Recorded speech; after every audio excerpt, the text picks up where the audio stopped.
Bulldogs. Welcome to the first Coaches Show of the 2025 football season. I'm your host, Coach Jeff Morehead, and with me in his ninth season as head coach of the Bulldogs, Coach Bruce McClelland. Coach, how are we doing today? Man, I was doing great till you said ninth season. I don't know where all that time's gone, but very happy to be here and very excited about who we have on today. Flies by, doesn't it? We've been together for This is our 12th year together, along with most of the staff, and just excited to get things going this week versus 71st, who we will talk about more so at the end of the show.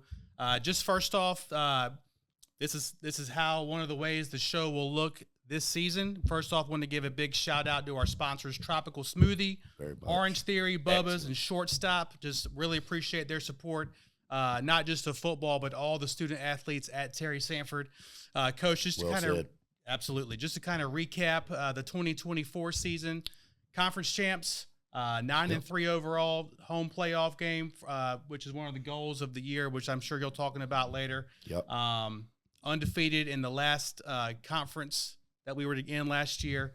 Just before we move on to this season, how does that feel? Well, we don't have many goals. We want to win the conference. That gets us home playoff games, gets us a shot at the state championship. So that conference championship, we don't have any team goals for other teams. But that conference championship is big because you have to have those home playoff games to, get that momentum toward that state championship run.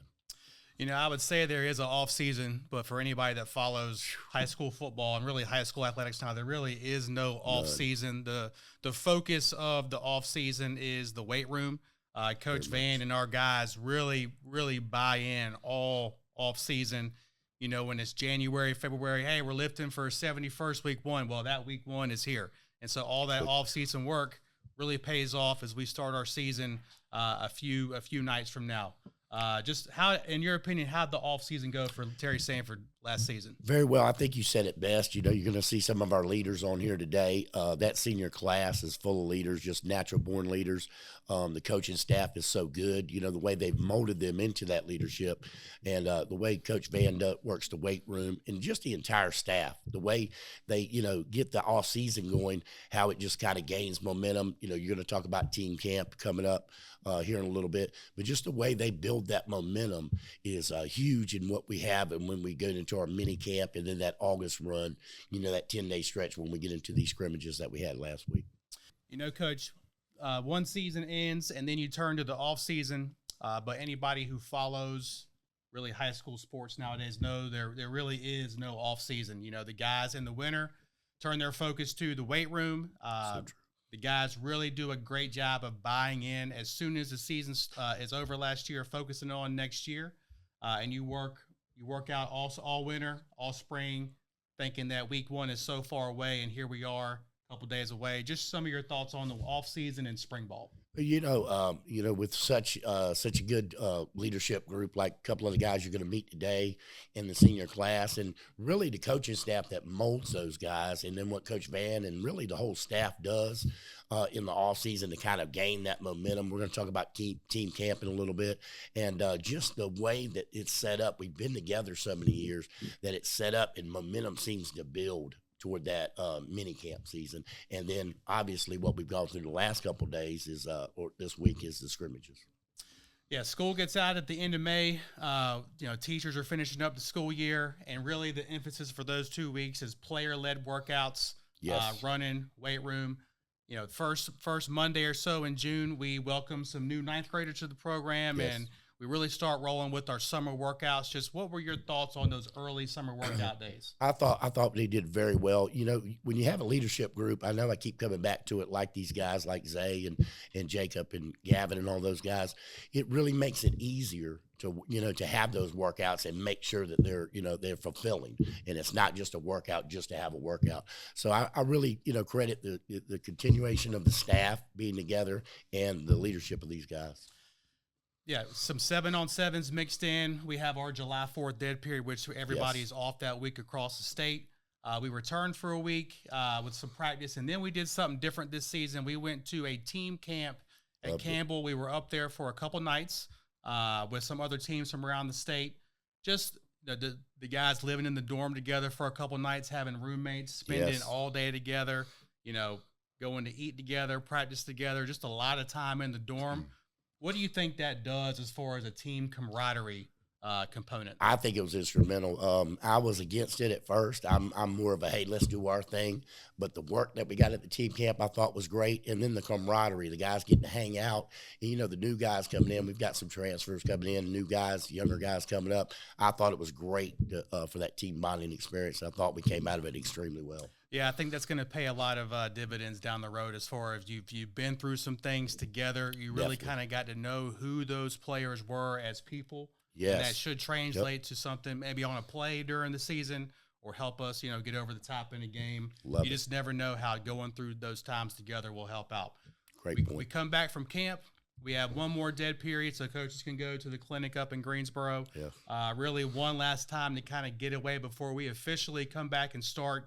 I know the official day was Wednesday, July 30th, but we sort of get, we had our kids camp prior to that, but as those first 7 or 8 days of practice, what did you sort of sit back and think how those days went, Coach? Well, you're putting it all together, so you're always worried about the little things about what's going to make it come or go. But once again, you lean back on the coaching staff that you've been together with so much, and I really thought it went well. It was seamless. Once again, the leadership combined with the coaching staff, I thought it went very natural, and I was very pleased with how the process went. Coach, guys are in helmets only all summer. They're running around, no pads. I know as a defensive coach, we look forward to day 6, which is hit day. Oh, yeah. Where you sort of find out maybe who can back up the talk with actions and so yes, on. Sir. Kind of had a controlled scrimmage, which sort of led us into our scrimmage season.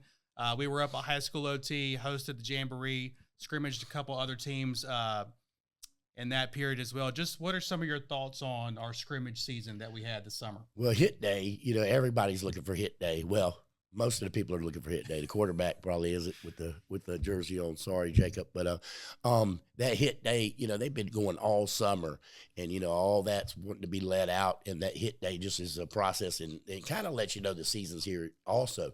The scrimmages, being able to hit somebody else, you're tired of hitting each other, tired of going to each other all summer long, and you finally get to hit somebody else. And I love the 3 scrimmage method where we could kind of spread it out. If we had a guy get nicked up, he wouldn't miss anything.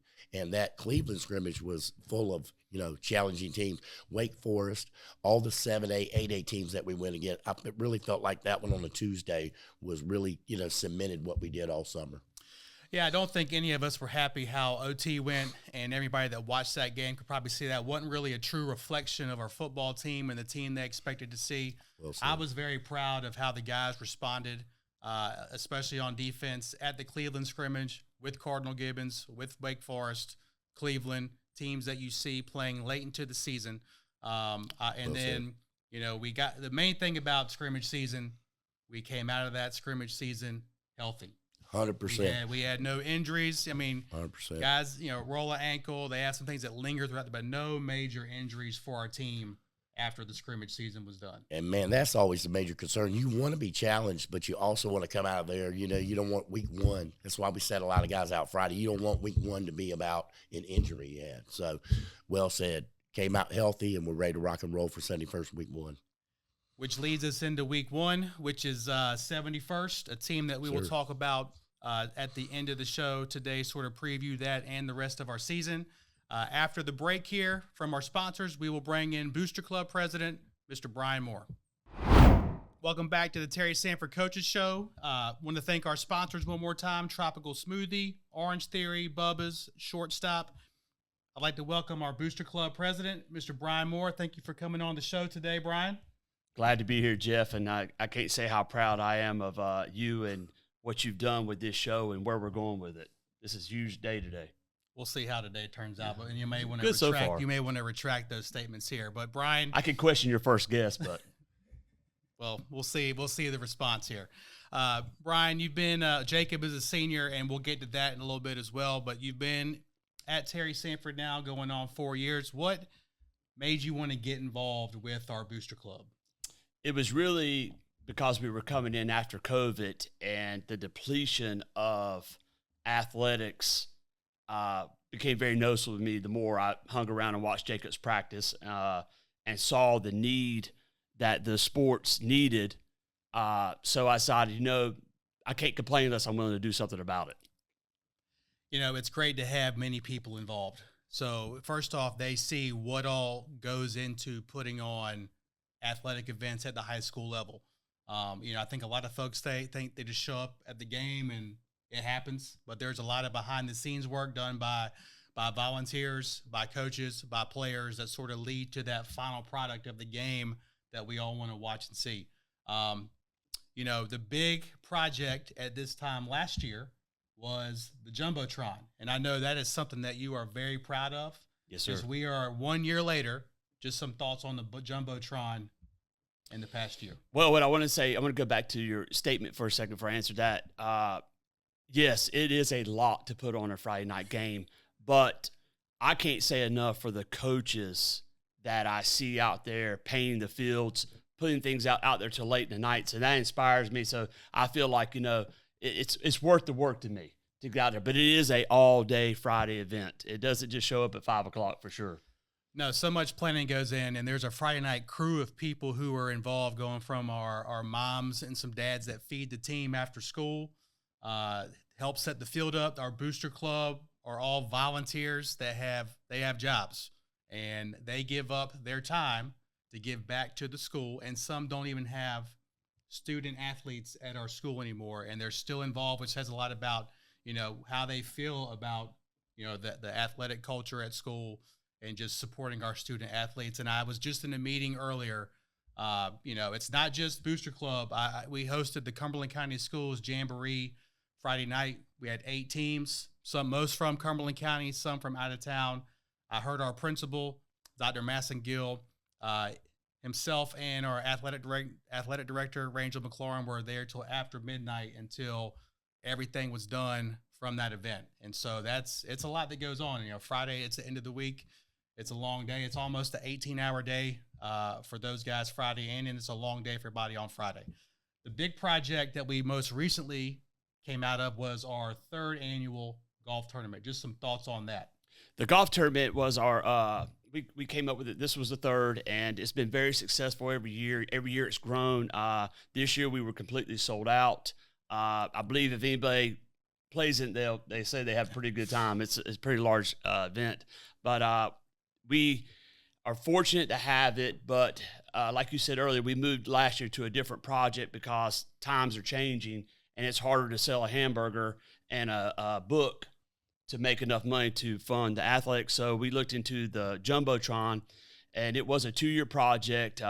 It was brand new to Cumberland County, so a lot of steps to take as far as getting it permitted and getting it in place. But we worked through it, and we were able to turn it on at 4:30, the 3rd game of the week, which was our largest and our first home game, but our largest crowd against Cape Fear High School. But it's been a success. I'm very blessed to have a good team with me, especially somebody very well, which I call her the boss. Shannon's been amazing. She took that project on and really got us up and running on that Jumbotron, and we are smooth sailing this year. From the advertisements on there, commercials, the music playing, our shirt and tie headshots of our football guys, it feels like a college atmosphere. And it does. Anything that we can do to stand out, to build the program, build the community, we're going to do.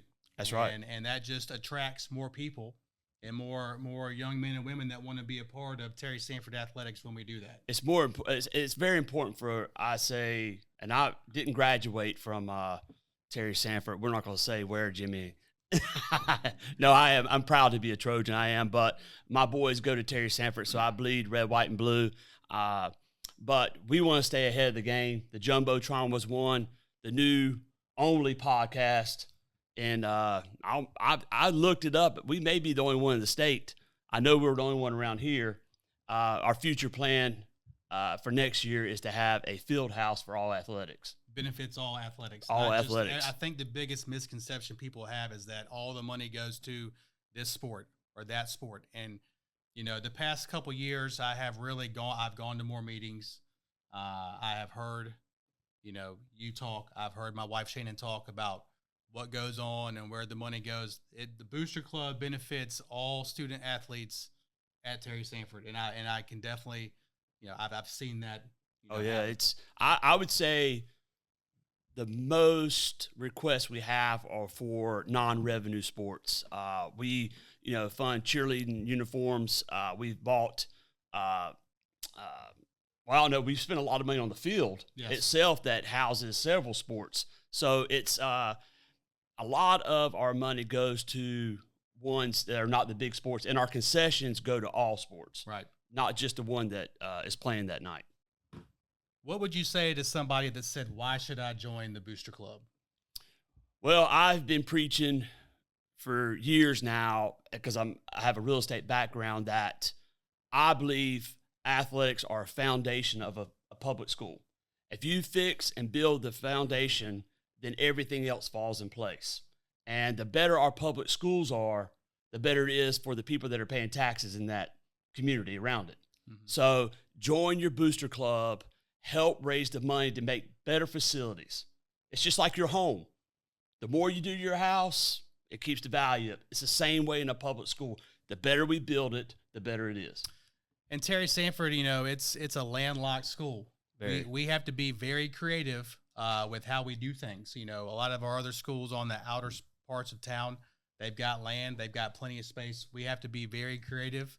We have to share fields. The football practice field that we're on right now in the spring is for our lacrosse teams. It's the outfield for softball. And so we have to be very creative in how we do things. I know you mentioned the field house and maybe being the big plan for this school year. Any other small things you want to talk about real quick, plans for the Booster Club this year? We are working on a Hall of Fame dinner to start next year, where we're starting to tie back in with some of our former students and players to get them to come back to the school and see what all we're doing. It's really going to be a big project, so that'll give us really 3 major things to work on next year. I don't see any Kleenexes up here, and hopefully we won't need one, but Brian, you are the parent of a senior, and the summer is come and gone. Now we're in season. Just what is it like being the parent of a senior class of 2026 at Terry Sanford? It's hard to believe it's here, and the toughest thing is I've watched 4 of them grow up together, play together, relationships with their moms, dads, and so it's not only mine, but it's kind of like y'all. I mean, y'all go through this every year, but I don't know what to say. They've been through a lot of games together, and these guys, are our 2 guys that are up here today, Jacob and Zay, along with Gavin, Cameron Craig, Jordan Browning. Those guys have played a lot of football games for Terry Sanford. Yeah. They're not waiting to play their senior year. They have been on the field as freshmen. I believe Zay was on the field as a freshman versus 71st in the 4th-round playoff game in 2022. Sure was. They were on the side. They were all pulled up. They were practicing with us, helped us on that playoff run this year. They probably never thought it would go by as fast as it did, but we're here. And, it's football. Football is different. I've been involved in different sports. A lot of our coaches have, but football, the camaraderie, the locker room, you go through the weight room together, you run together, blood, sweat, and tears. We've all seen it. Like, that's not just a saying. That is something that really those guys go through. And it's an emotional game. And, all that hard work is leading to Friday night. And it's not just Friday night, but Friday is the game 1 of our season. Yeah. And Friday could do so much for this team. And I'm looking forward to seeing a lot of our guys play on the field Friday night versus 71st, 7 o'clock kickoff. Brian, thank you so much for coming on today. Thank you, Jeff. Thank you for all you do. And appreciate all that you do. And we will be right back after these messages. Hey, I'm Jeff Morehead from Terry Sanford, and this is our podcast, which is starting up this season. This is a podcast to build the brand of Terry Sanford High School athletics, which starts with our fall sports season, which includes football, volleyball, soccer, tennis, cross country, girls golf, and cheerleading. You can, while you're watching this podcast, there's many things you can do to get involved with the school. First off, come support our student athletes. If you're watching this at the Jumbotron or on the Jumbotron at Terry Sanford, you're at the football game. Thank you for coming to our game. But there's other sports you can support as well, which I just listed a few seconds ago.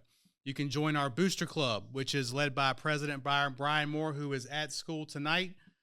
You can find him. You can go to our Booster Club concession stand and say, how can I get involved in the school? And they can answer any question you can have about that.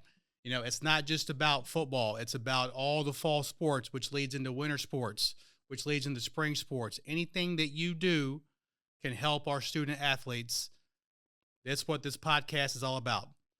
You like the show, you can get involved, become a sponsor, and your commercial will air during the show, like some of the other ones have aired during our first show. We're going to build on this as the season goes on. It's going to be great and do nothing but support Terry Sanford High School athletics. Thank you.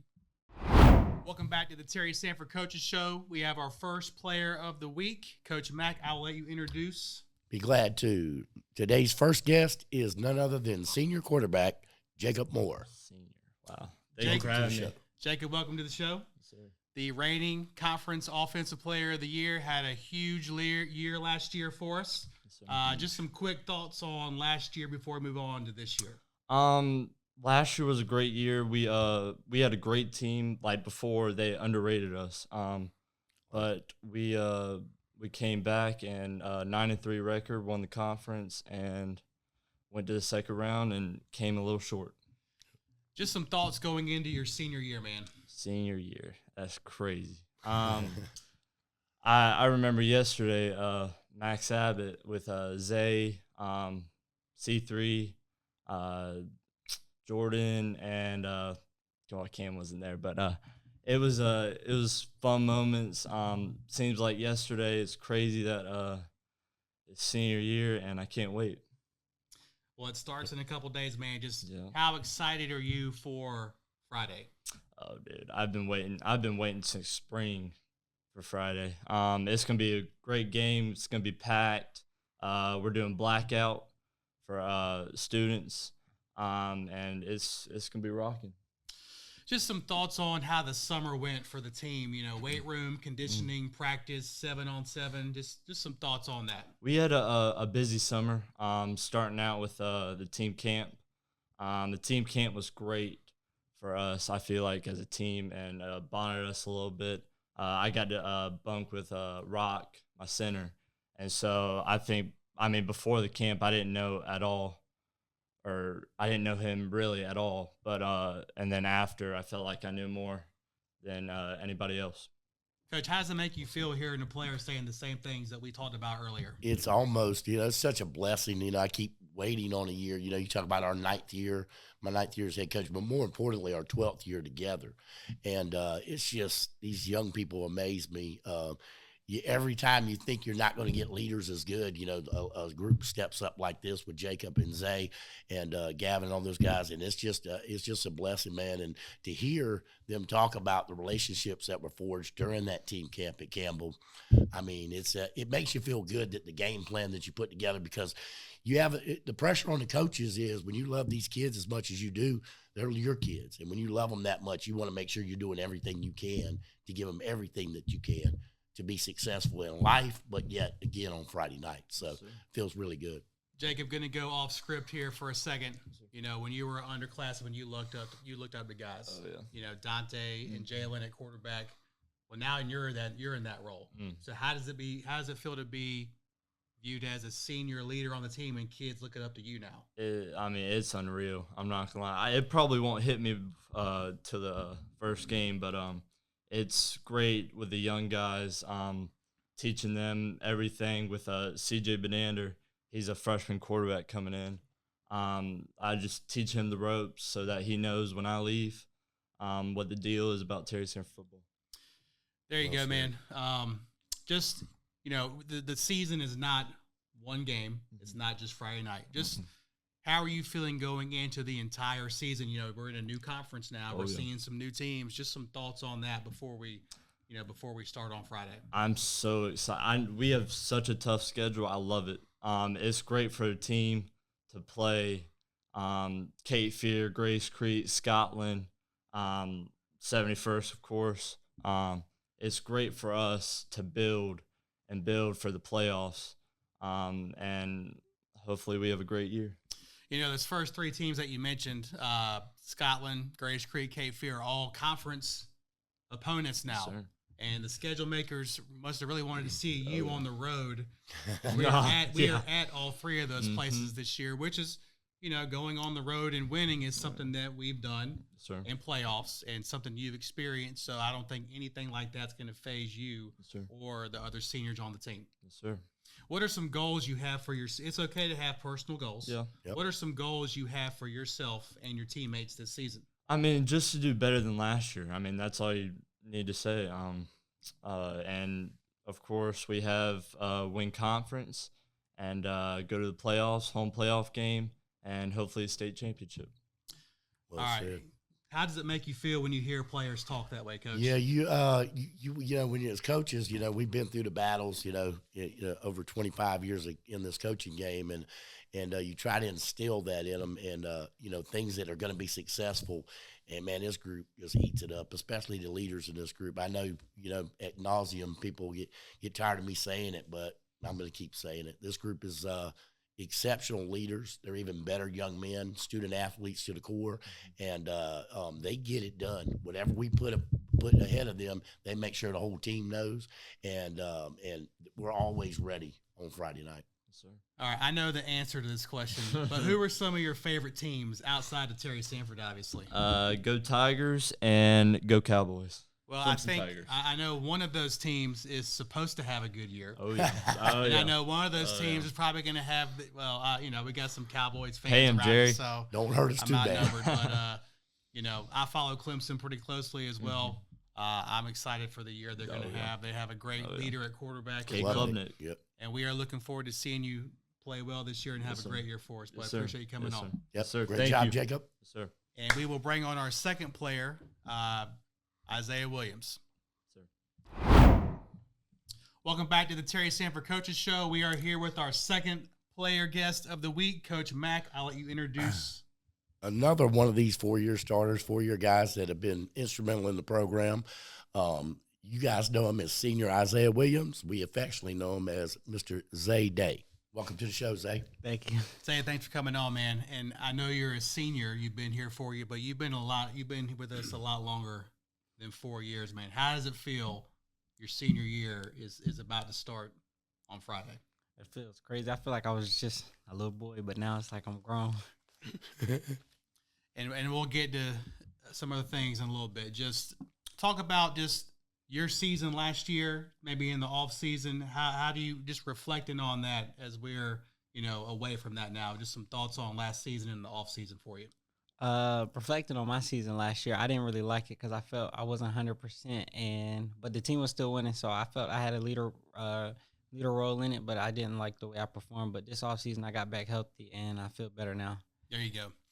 A healthy Zay is someone that is very important to this team, Coach. Dangerous, yes. So proud of the way he fought through those injuries last year. Never, not one day, felt bad for himself.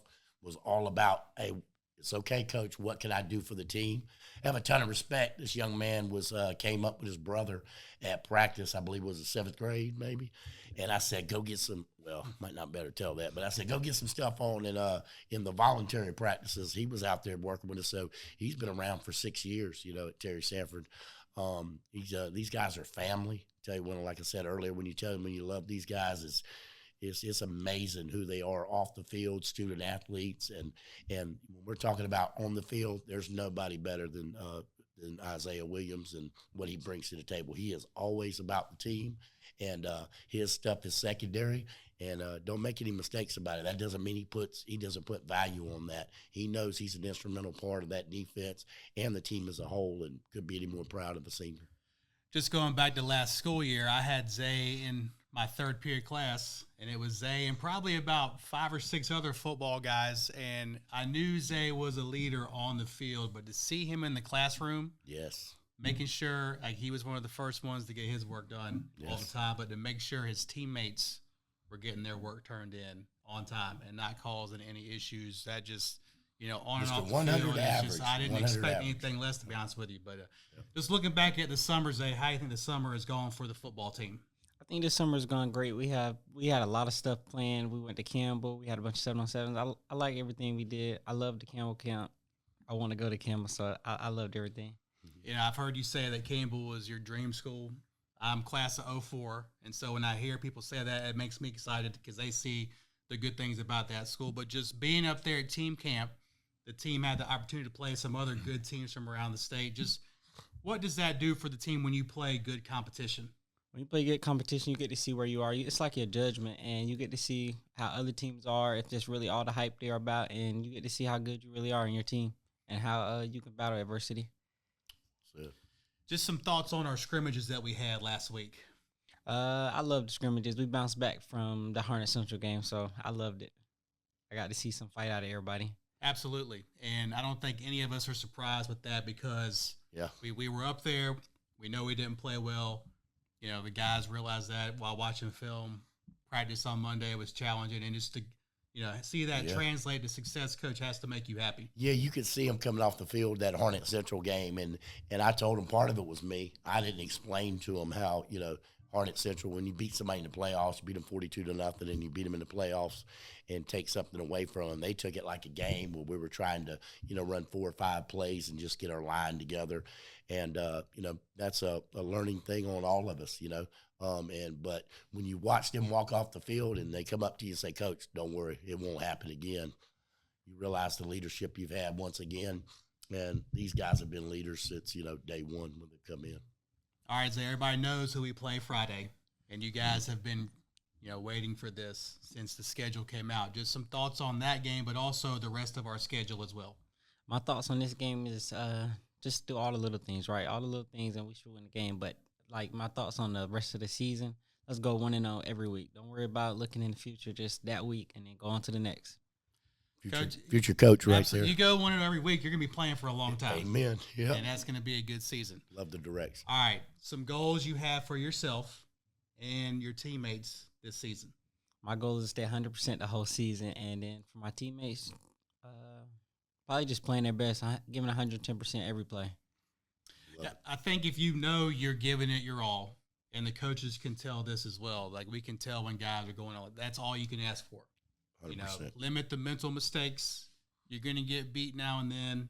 Guys are going to catch a pass. They're going to break a tackle. But limiting the mental reps, Coach, can go a long way towards a great year. Love it. Just you love to hear these guys echo, the foundations and values that we preach as a coaching staff. Coaching staff is second to none, and it's it permeates through these guys that are up here talking. Especially these seniors like Jacob and Isiah. All right, man. I know one of your favorite teams did not have the best year last year. What kind of response are the Florida State Seminoles going to have this season? We're going to beat Bama the first game and show everybody. Shock the world? Yep. Not shock you, though, I like as a fan. it. Nah, I know it's coming. All right. That's what about some individual players you model your game after or follow from week to week? I like to watch Brian Branch for the Lions. I like to watch C.J. Gardner-Johnson, Jalen Ramsey for sure. I like people that are versatile. Derwin James, anybody that can play any position on the field. It's funny you say that because I believe you were a versatile player for this football team, Coach. What does it mean when guys are willing to play and go all out at multiple spots? Well, we've got to have it. At Terry Sanford, we've got 1,100 students, and we play in that we played in the 3A, the higher 3A. A lot of times now we're in the 6A, and we've got to have guys like Zay who can plug that slot position. He could play running back. He could play wide out. He was other day he was backup quarterback. So any place on the defense, and that leadership that he brings when he does plug in, he knows the plays. You can see him lock in and say, "Yeah, I know the play. I know the play." Doesn't matter where we put him, how quickly that he knows that he has to know the plays because he's a leader on the football team. So the two guests today speak for themselves. It's a pleasure to have them on the football team, but it's even more a pleasure to call them family. Love them both. Absolutely, man. And football is a family, and we're looking forward to Zay leading this family on a great year. Thanks for coming on, Zay. Attaboy, Zay Day. Go Dogs. All right, after the break, Coach Mack and I will look forward to Friday night, preview 71st, and the rest of our regular season after these messages. Welcome back to the Terry Sanford Coaches Show. As we want to thank our sponsors, Tropical Smoothie, Orange Theory, Bubba's, Shortstop. Coach, Yes, all right, thank you. 71st. Just some thoughts on them a couple days out. Yeah, I don't know who made this schedule. We're going to have to check on that guy. But 71st, Duran McClelland, excellent coach, a good friend of mine. And they are the standard right now. They've been in the Eastern Championship last 3 years, and they do a great job. Ton of talent, but they do a really, really good job with that football team. And when they said, hey, the county AD said, Chad Barber said, go out and play the teams in your area. Not a lot of teams want to play 71st, and we want to be where they're at. We want to challenge ourselves early in the season like we always have, and that way when we play the conference, it won't be anything new to us or anything daunting that we haven't seen before. Yeah, this is the playoff game, week 1 of the season. We are the 2 winningest. I looked this up last week. Yes, sir. Since 2015, we are the top 2 winningest football teams in Cumberland County. Wow. 71st, 104 wins. We have 93. Yep. 71st has played in back-to-back state championship games. They have won a lot of games the past few years, and they are the standard in Cumberland County right now. But with that being said, that is something that our guys have embraced all off season. Yes, sir. Really, they knew the schedule. They saw the schedule. That has motivated them all summer, which led into summer practice. Just when the guy sees 71st week 1, what does that do for their mindset? Well, I think it was, although it's a huge challenge for us, and going to be one of the toughest games of the season, I think it gets their attention right away, especially when you've got guys that have come on the show earlier, like Zay and Jacob and Gavin and Cameron Craig, all those guys, Jordan Browning, all those guys that have been here, and those seniors. I really think that that's going to be the challenge in May and June when they see that early in the season, see the Pine Forest, the Jack Brits and everything. But that week 1, it really allows you to, get in them in June and July and get their focus right away. Hey, you think 71st is going to care about that? Hey, you think? So it really snaps them into place. Those guys with the leadership, you say it one word to them, somebody like Jacob and Zay, and they're on it. The practices have been better. They've been sharper, more focused. And, that's what you go for in the summertime. One thing that we said to the guys after practice yesterday, would that effort today have beaten 71st? And that's all you got to say. The guys know what that means. That's the last thought that they have going home. That's what they're thinking about prior to practice the rest of the week. Just I'll talk about their offense, Coach. Just talk about from what you've seen of them defensively on film so far. Oh man, those big guys you can't buy up front. All the SEC commits or offers, the Georgia, the Florida State. The size. They play 3. They can play 3 down linemen and rush you, and then with the backers, the way they run to the football. Tough inside, and then the cornerbacks and the safeties are so athletic. So they present a different kind of problem altogether with size up front, backers that can run to the ball sideline to sideline, even the middle linebackers who stuff the run and can play really well against the run. So we've watched hours and hours of film trying to break something down on them. And, anything that we can give our guys a little bit of advantage on. And I will say it's been one of the toughest teams since I've been here in my 9 years as head coach to break down. And, we've spent a lot of time trying to find an advantage for our guys and something that we feel like. But the effort and practice has to be that. When you have the first game of the year, you don't have games to watch from that season. We got their scrimmage from Friday night at Grace Creek. So you're looking at anything you can really get your hands on. And we actually, we went and rewatched our playoff game from 2022. Yes, players change, but the offense, the coaches are still there. And so you think, well, they may do some of this. Let's just talk about it with our guys. You don't know week 1. Nobody knows. Nobody shows a lot in scrimmage games. You don't know what teams are going to do. They're sitting on things. Till the real season starts. Offensively, like their defensive line has a lot of size. Their offensive line does as well. Yes. You hear maybe quarterback moved in, this and that. You're looking at the offense. You're playing your reads and keys. You're playing your defense that can hopefully execute and stop their offense before they get rolling. This is a non-conference game. I want to talk real quick to kind of close things out. We're in a new conference this year. The High School Athletic Association changed how they're doing things. There are 8 classifications now as opposed to 4. We are 6A. It's based off of your school enrollment, and so they try to put teams that are similar in size together. So this is the first of 5 non-conference games. 71st and Pine Forest, weeks 1 and 2, both at home. We are at old rival E.E. Smith, week 3. We host Jack Britt week 4, and then we go to Westover prior to our bye week. Week 6 is our bye. Our conference games, we're going to see some new teams this year. Lumberton, Scotland, Purnell Sweat, Cape Fear, Grays Creek. So our bye week comes right in the middle of that, Coach. Just some thoughts on the schedule to kind of end things tonight. I like the schedule. I think it challenges us, for the conference run. So we'll see a little bit of everything. Run heavy teams, pass heavy teams. Gives our guys a chance to look at everything that, a team might do to them attack-wise. And then when you get in the conference, you don't get any surprises. We got run heavy teams. We've got big side, Scotland with the line. We'll be prepared going against Pine Forest and 71st, seeing what they have. Grays Creek with the things that they run. You'll get enough of our preseason schedule to prepare us for the regular season schedule and our conference schedule. And that, to me, is really how you prepare for a playoff run. And the ultimate goal, win your conference, home playoff games. And that's the first two checks on the goal sheet for the year. Get better. And some of the coaches that were talking, we are a team that historically looks a lot different week 8, 9, and 10 than week 1 and 2. A true team gets better over the course of the year. And I expect nothing. You don't either. You don't expect anything less about this 2025 Bulldogs. Yep, we want that momentum going into the playoffs. JV's at 71st Thursday night at 6:30. We are at home at Armstrong Stadium, Bill Yeager Field, Friday night, 7 o'clock. Home opener 2025 season. Hope to see everybody out there Friday night. Go Dogs. Go Dogs.